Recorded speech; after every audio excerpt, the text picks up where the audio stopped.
Udah recording ya? Oke. Assalamualaikum warahmatullahi wabarakatuh dan selamat malam dari sini, dari Philadelphia. Halo Emma. Di sana Halo, selamat sore berarti ya, Em ya? sore. Ya, di Sore, sini jam 3. jam 3 sore.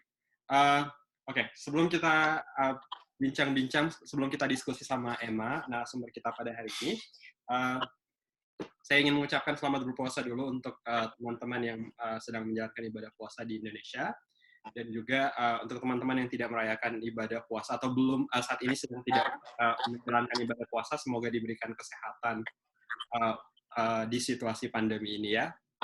Emma, terima kasih banyak untuk setuju join diskusi singkat kita pada sore hari ini. Semoga tujuannya sebenarnya untuk sharing informasi kepada teman-teman yang mungkin ingin daftar FLTA atau mungkin ingin studi di Hawaii dan beberapa state di Amerika Serikat. Suara saya jelas kan? Jelas ya? Jelas. Oke, sebelum kita mulai, kita tanya banyak hal ke presenter kita pada hari ini, kepada Mas Emma. Saya mau Emma perkenalkan dulu. Silakan, Mas. Hey, baik. Terima kasih banyak untuk undangannya. Thank you very much for having me.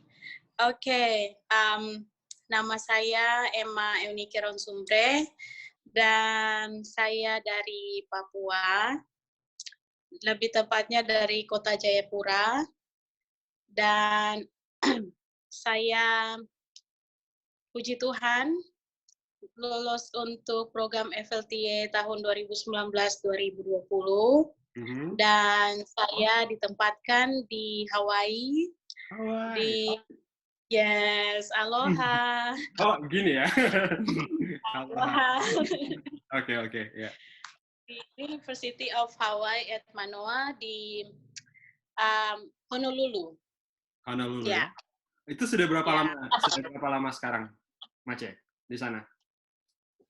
Ini sampai hari ini berarti sudah 9 bulan. 9 bulan. Ada niat tidak buat melanjutkan hidup di sana? Setelah 9 bulan tinggal di Hawaii, ternyata saya jatuh cinta sama Hawaii dan punya harapan besar sekali untuk bisa kembali ke Hawaii. Sebutkan 3 hal yang paling menyenangkan di Hawaii, Mace. Aduh, kalau 3 kurang. Oke. Lebih baiklah. Oke. 3 teratas. Oke, 3 teratas ya. Pertama itu cuaca. Cuacanya. Karena tidak beda dengan Jayapura ya. Apa yang beda? Sama-sama panas. Sama-sama panas. Tapi apa yang beda?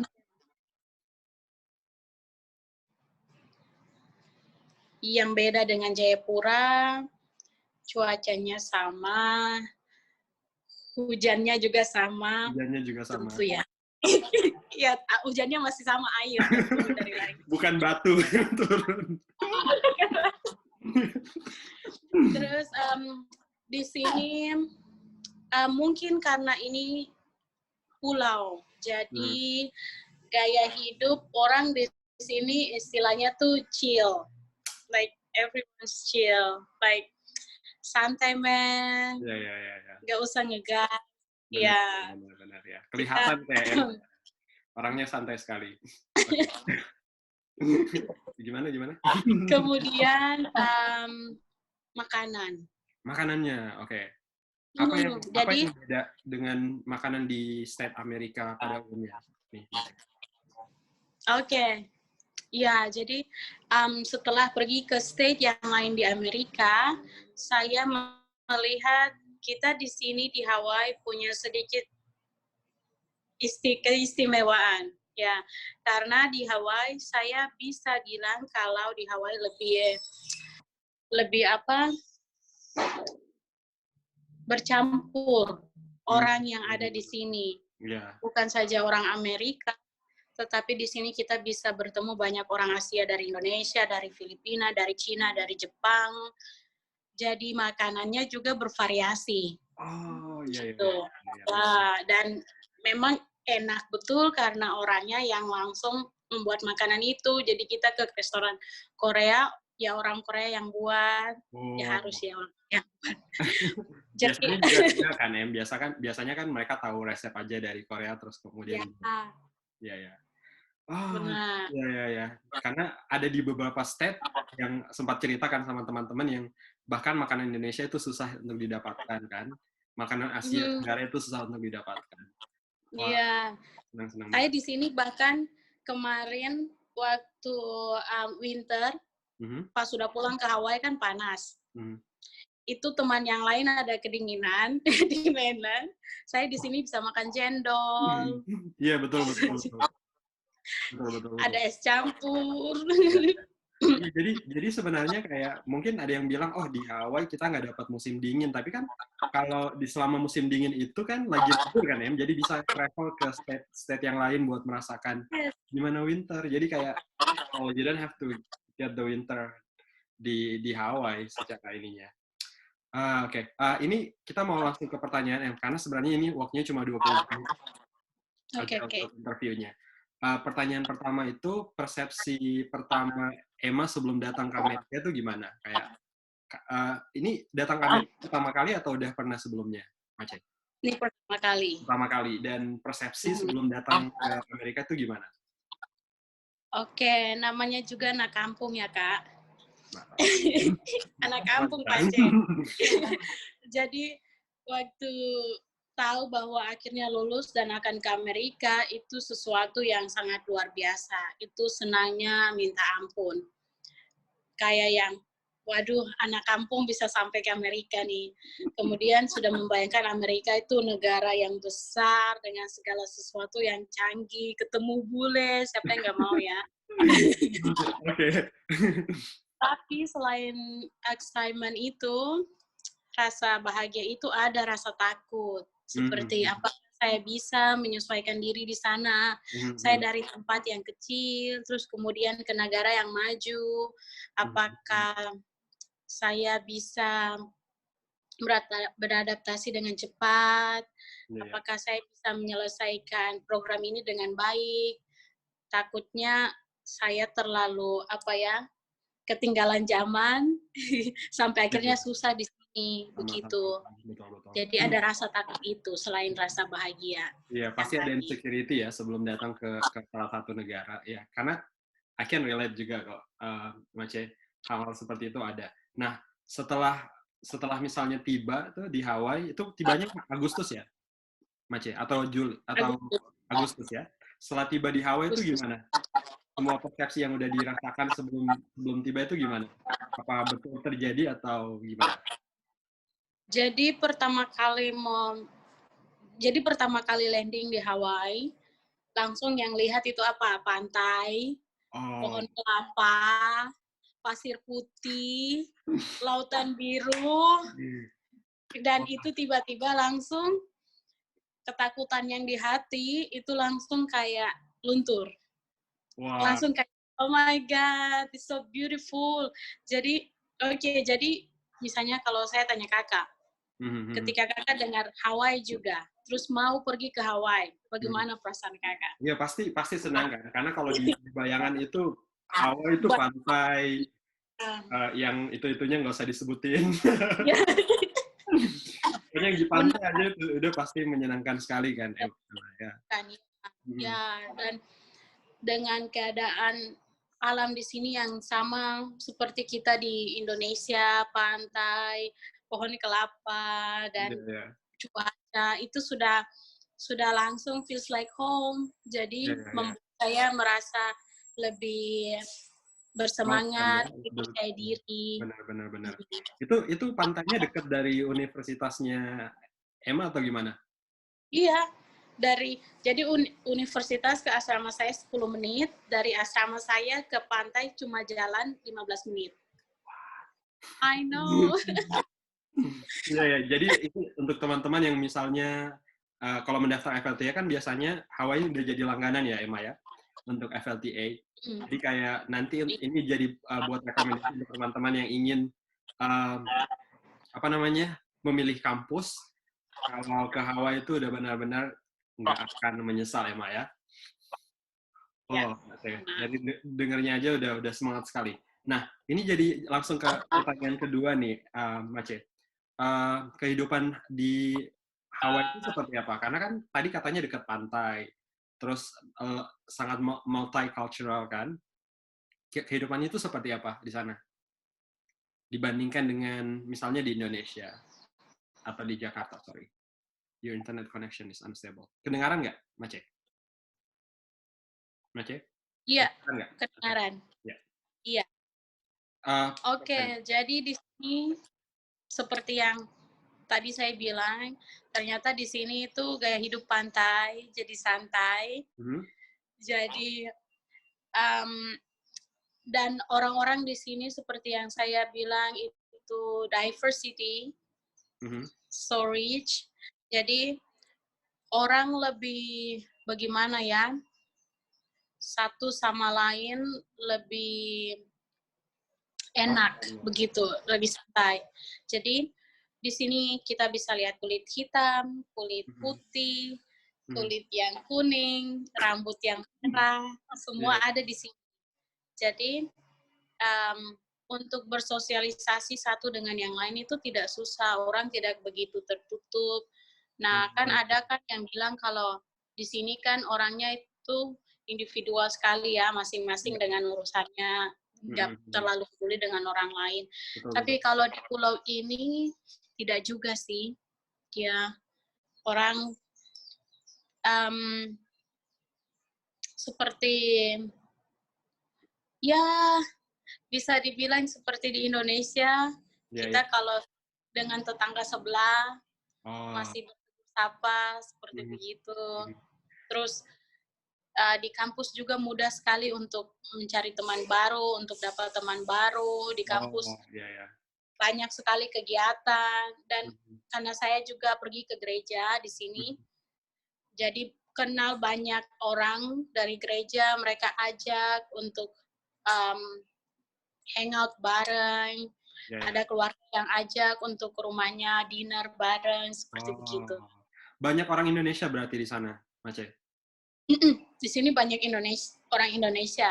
Kami selalu kumpul dan buat kegiatan bersama seperti Hari Kemerdekaan, Hari Kartini, Hari Pendidikan. Jadi kami selalu berkumpul di pantai, masak, makan bareng. Tapi itu sebelum Corona. Ya, betul. Ya. Oke, kita ke pertanyaan selanjutnya. Tadi kan ngomong-ngomong masalah kampus, orang juga ingin tahu bagaimana sistem pengajaran. Karena kan sekarang pekerjaan kita sebagai FLTA itu mengajar bahasa Indonesia ya, Mace ya. Kalau tentang sistem pengajaran di Universitas Hawaii at Manoa itu seperti apa? Karena kan kita tahu salah satu profesor yang paling terkenal di bidang bahasa Indonesia itu adalah supervisor dari Emma sendiri, Pak Uli ya.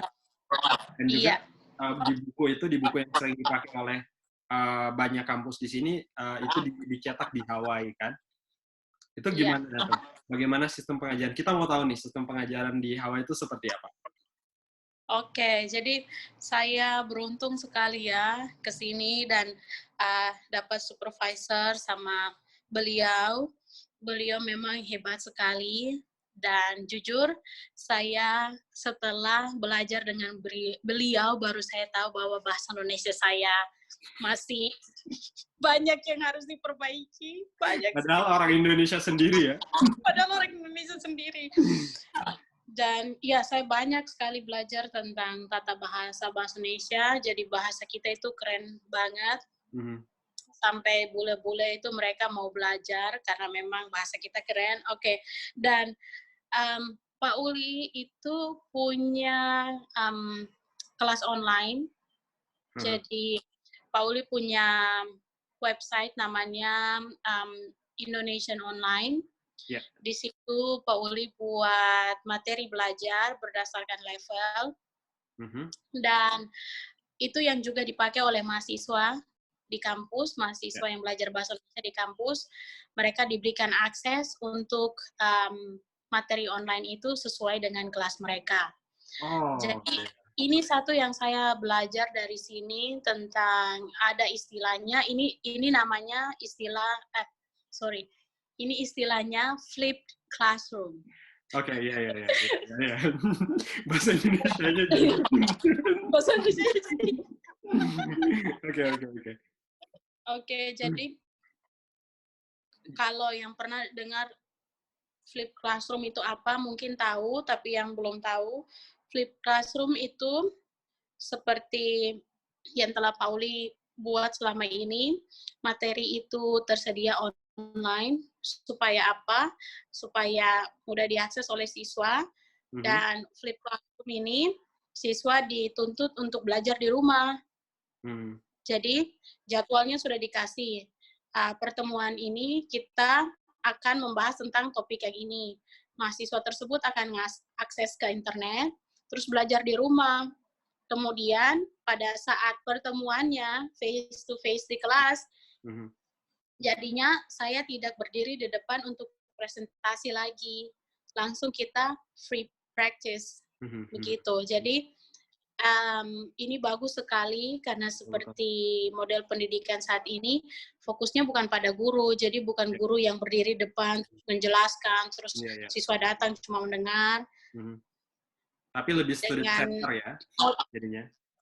Iya, student center, jadi mereka belajar di rumah, ke kelas, langsung kita praktis, langsung kita ngomong bahasa yang dipelajari pada topik itu. Terus saya di dalam kelas ya cuma memonitor, jadi kalau ada salah baru saya perbaiki. Jadi fokus kita benar-benar pada siswa, begitu. Jadi bagus sekali, saya belajar banyak sekali dengan Pak Uli. Saya sangat beruntung dan sangat berterima kasih mendapat program ini dan ada di sini karena ini bekal saya untuk nanti ke depan. Karena ya saya sudah putuskan untuk ya kayaknya memang saya akan jadi guru. Sudah mematahkan hati ya, jadi guru. Yes.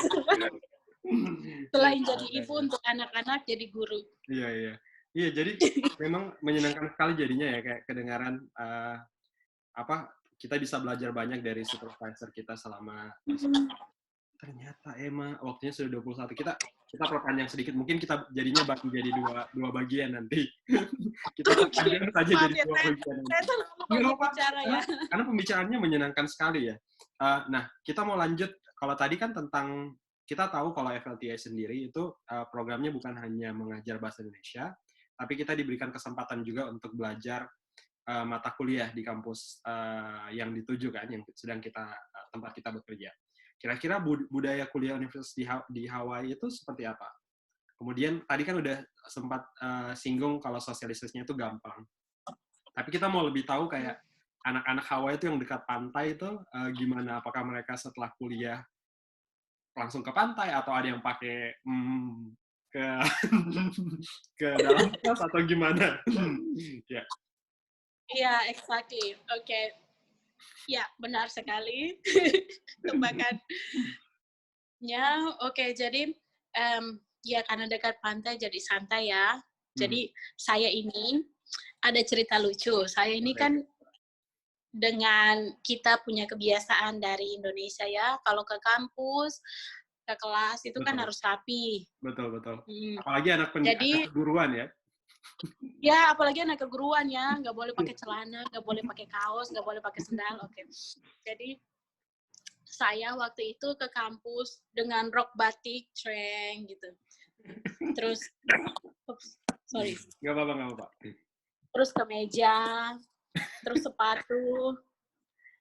Pas dalam kelas, saya lihat ke samping kiri kanan, ya ampun, saya satu-satunya siswa yang pakai kemeja, rok, dan sepatu kayak orang mau ibadah. Yang lainnya Kak, itu cuma kaos oblong, Pace ini cuma kaos oblong, celana pendek, ada bahkan yang nggak pakai sendal, karena mungkin dari pantai, terus ke kelas jadi nggak pakai sendal, gitu. Itu tetap dibolehkan di dalam kelas? Boleh.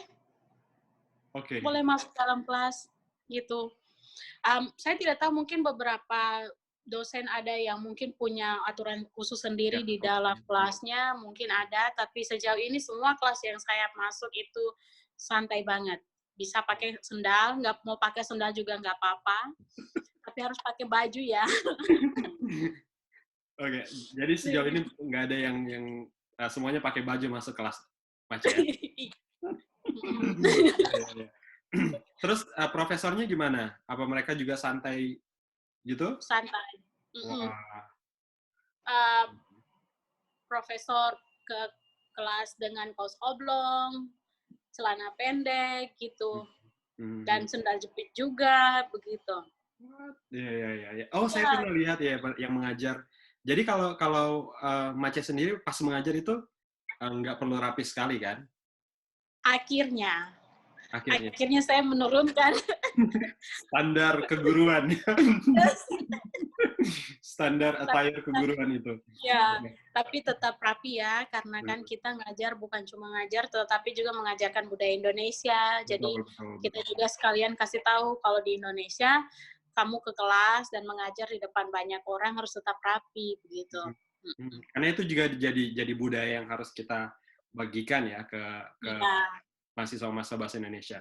Nah, tadi kita bahas masalah kuliah nih, Mace. Excuse me. Kita bahas masalah kuliah itu gimana perbedaannya dengan kuliah di Indonesia waktu kuliah di Papua sama yang di sini. Karena saya juga merasa kayak perbedaannya itu jauh sekali. Jauh sekali, benar sekali Pak C, ini jauh sekali. Jadi walaupun santai dengan yang tadi celana pendek kaos oblong, tapi tetap serius. Jadi santai tapi serius gitu. Santai tapi ada standar yang kita harus capai gitu. Jadi saya ini memang pertama kali kelas 3 bulan pertama itu kan masih honeymoon ya. Jadi ya terus senang sekali. Honeymoon sama siapa, Mace? Honeymoon sama diri sendiri dan honeymoon sama tempatnya ya. Iya, jadi masih yang kayak senang sekali akhirnya bisa kuliah di Amerika. Gini ya rasanya kuliah sama bule gitu. Iya. Setelah itu, setelah honeymoon itu fade away, baru mulai rasa stresnya datang. Betul. Jadi ambil kelas itu kan kelasnya gini, ada yang kayak profesor itu dia sudah kasih tahu ya, silabusnya ini, materi yang kalian baca ini, langsung dikirim begitu. Jadi kita tuh harus baca silabus, ini harus ingat. Setiap kali sebelum masuk kelas harus baca silabus gitu. Karena kita masuk kelas tidak ada yang kasih tahu hari ini kita belajar ini ya, besok terus belajar ini, terus lihat ini.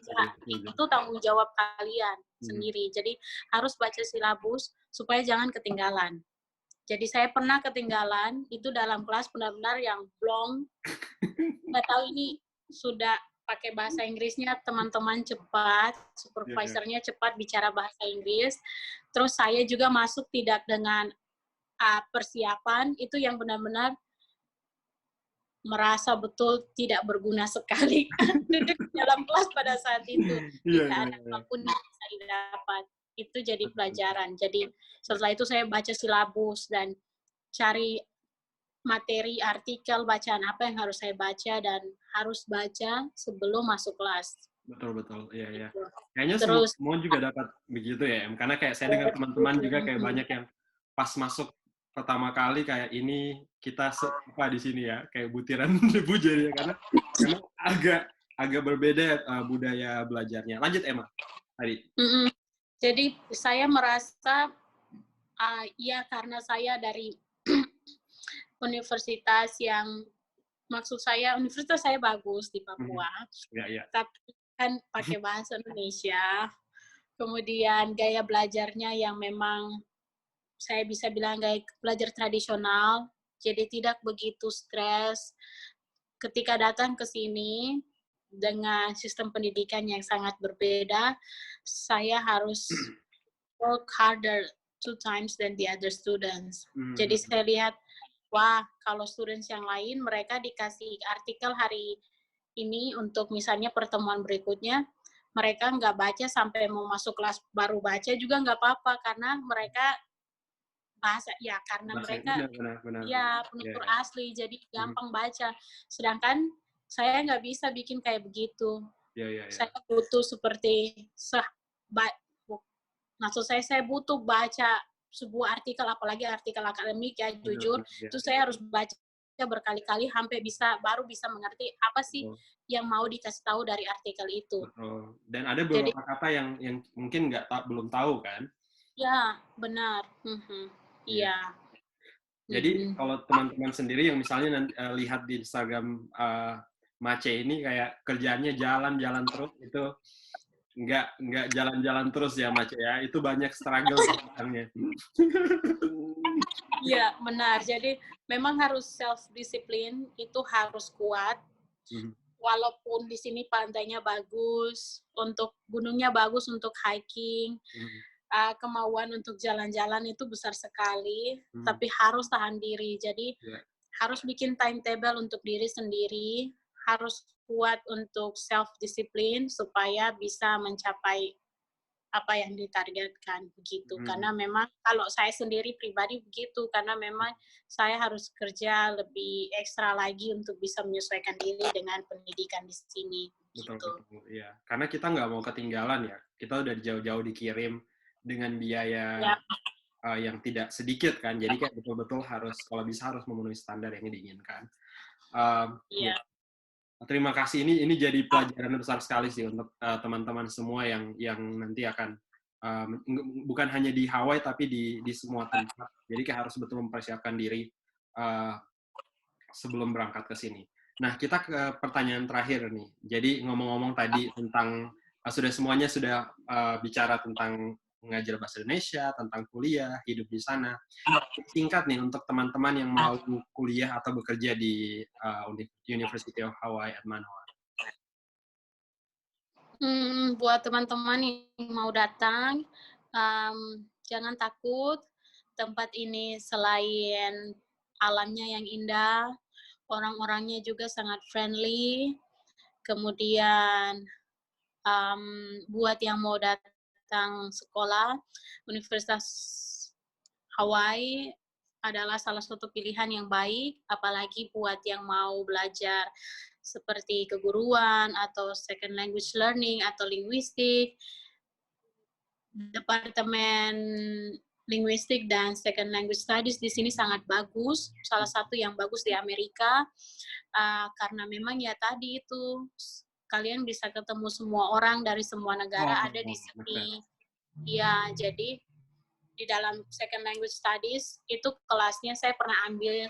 Jadi di dalam itu bukan cuma ada bule, tapi ada orang Cina, orang Jepang, orang Korea, bahkan yang dari Eropa datang juga belajar di sini.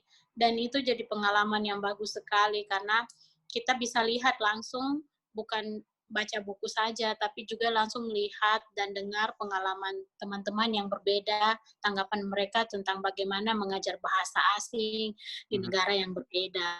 Begitu. Ya. Kayaknya talk show ini Emma harus bicara sih di nanti kalau kembali ke Papua, Emma harus jadi pemateri untuk share tentang informasi ini karena semua dari tadi tuh yang disampaikan memang sangat penting untuk kemudian kita anak-anak daerah untuk dengarkan kan, apalagi yang pengalamannya, saya percaya Emma pengalamannya luar biasa sekali untuk dibagikan ke teman-teman nanti. Ya, untuk yang mendaftar ini jadi pertanyaan dadakan. Kira-kira ini kan khususnya untuk FLTA dan Fulbright sendiri kan itu agak susah tuh. Kayaknya ada yang bilang kompetitif dan lain-lain. Kalau di Papua saat mendaftar itu gimana? Oke, apa kompetitif juga atau gimana? Ini jadi pertanyaannya ada lagi tambahan. Oke, jadi waktu saya mendaftar dari Papua waktu itu, saya googling ya, cari di Google, jadi dengar kabar ini, informasi tentang FLTA dari teman yang kita sama-sama kerja. Jadi teman ini, kakak saya di Papua ini, dia itu lulusan ikut satu kegiatan yang di Amerika. YSEALI? YSEALI. Ya. dia dulu ikut Waisili, kemudian dengar tentang informasi FLTA, terus kasih tahu ke saya. Jadi saya cari di Google, kemudian ketemu itu informasinya di aminef.co.id, kemudian saya download, kemudian saya isi dan kirim, ikuti semua petunjuk untuk mendaftar, terus puji Tuhan saya lulus. Jadi saya rasa belum banyak yang tahu tentang FLTA. Oh, oke, iya. Ada yang tahu tentang Fulbright, tapi itu untuk melanjutkan S2 atau S3. Oke, iya. Tapi untuk FLTA belum banyak yang tahu. Jadi setahu saya, waktu saya mendaftar untuk FLTA dari Papua, dari Jayapura hanya saya saja. Oh, iya. Jadi ini jadi kesempatan yang besar ya buat teman-teman semua. Dan yang paling penting poin dari Emma itu, jangan malas-malas buat cari informasi ya, Mace ya.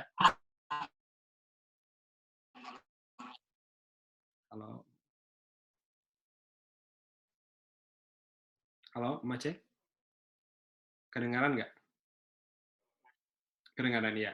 Jadi poin yang paling penting jangan malas-malas cari informasi ya, Mace, karena banyak sekali program sebenarnya yang tersedia di luar sana. Iya, benar. Jadi, iya,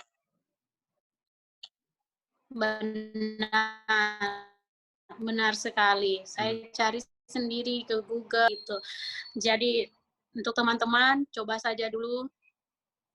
Memang pasti mungkin ada keraguan atau apa, tapi ya kita punya semangat, kita coba, kita lakukan yang terbaik dari kita, sisanya itu nanti Tuhan yang atur ya. Setuju sekali, Mace. Ya. Yang penting udah usaha dulu ya. Yang penting usaha mencoba dulu, urusan lolos atau tidak itu belakangan. Yang penting kita udah berani mencoba. Terima kasih banyak untuk waktunya, Mace, hari ini. Sehat selalu di sana sampai kepulangan ke Indonesia ya. Semoga tetap kayaknya di sana hidupnya tidak tanpa beban stres yang banyak. Kayak gimana? Aloha. Ya, terima kasih banyak. Semoga untuk teman-teman semua, semoga informasinya berguna untuk didengarkan, dan kalau misalnya teman-teman punya pertanyaan terkait dengan topik ini bisa langsung, saya nanti akan tambahkan Instagram Mace di description box, langsung dihubungi aja. Kalau yang mau direct message langsung ke Instagram Emma bisa ya. Sekali lagi Mace, terima kasih untuk waktunya. Mohon maaf kalau ada salah kata. Terima kasih banyak untuk waktunya. Semoga kita bisa ketemu lagi di Indonesia, hopefully. Dan ya, kita akhiri diskusi singkat pada hari ini. Mungkin akan dibagi jadi 2 part. Tadi menyenangkan sekali diskusinya. Assalamualaikum warahmatullahi wabarakatuh. Sehat-sehat selalu di sana. Salam sejahtera. Salam sejahtera.